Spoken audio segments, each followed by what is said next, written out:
President Thomas and distinguished members and guests, thank you all for being here. This is a big day.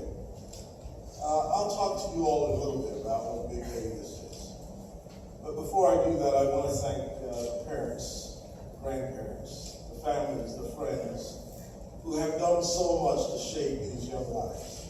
I don't know if you realize just how much the influence of parents and grandparents on the choices that these young men and women have made today. They have decided to serve their country. And they decided to serve their country because you instilled something in them. Some values, some moral boundaries, some ideals. Made them want to stand up and put the uniform on and serve this great country. And so for you all, I thank you. And I thank you all of our parents, all of our grandparents, all the families and friends, to encourage these young men and women to deserve a round of applause. So thank you all very much.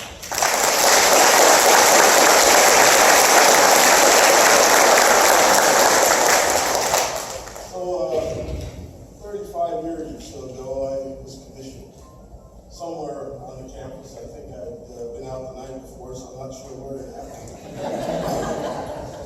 And like you, I was going to serve for a little while. I had a reserve commission. I was going to do it for about 3 or 4 years, and then I was going to leave the service and go get rich. Well, I'm rich, but I didn't leave the service. I'm not rich because I have a lot of money, but because of the experiences that I've had over the last 35 years. You lieutenants, whether you stay on active duty for a year, 2 years, National Guard, Reserve, 30 years or more, you are now embarking upon an incredible journey, and you have no idea. No idea, because I didn't. I had no clue what I was embarking upon. I was the first person to serve in the military in my family. And I had no idea the things that I would see, the places that I would go, the experiences that I would have, and I wouldn't change 1 minute of it over the last 35 years. You will go places that no one else ventures to go.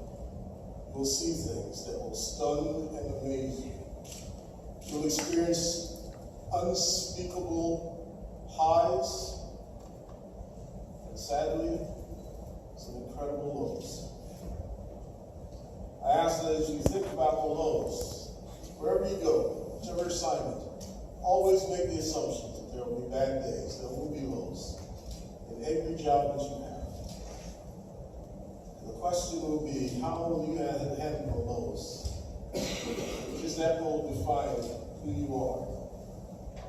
It won't be the high moments that will define you, it's the lows that will define you. If you're lucky, you'll break bread with heroes.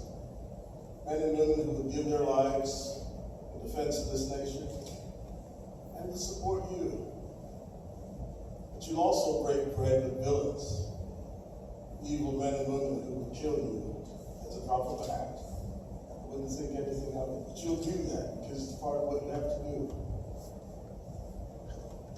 You'll experience